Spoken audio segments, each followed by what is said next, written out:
Hi there, I'm Matt Lorch with Q13 News in Seattle. I'm an anchor and reporter there, and this is my amazing 10-year-old son, Griffin. Now, I'm so happy to be joined by the president and CEO of Special Olympics Washington, Dave Lenox. Dave, how you hanging in there?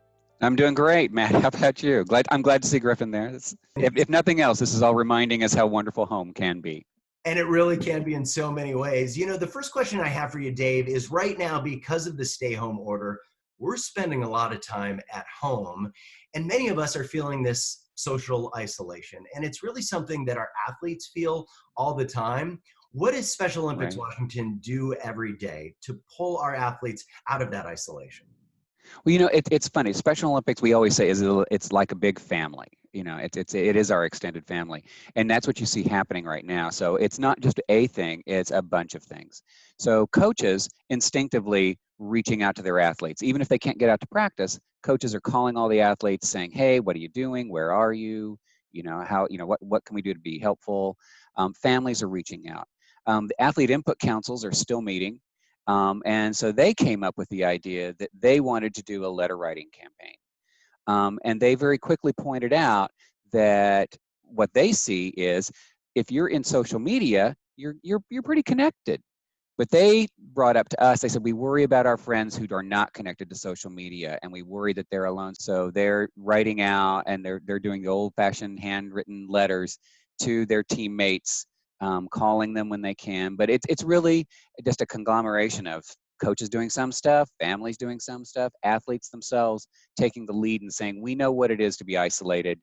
We can help you with how to fix it. Really, this is baked into your mission. I mean, you guys are pulling athletes out of isolation, even when we aren't going through a time like we are right now. Yeah, I mean, it's true, and our athletes, we're very quick to say, oh, really? You want to complain about social isolation? Try living our lives.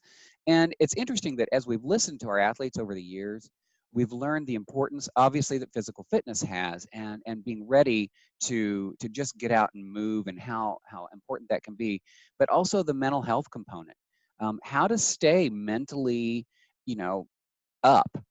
When you've got all this going on, half of it you don't understand, it can be really scary.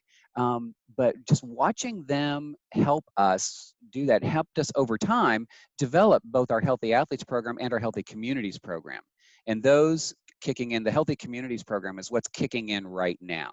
And that was athlete-led, saying, help us day in, day out, just be healthier, both mind and body.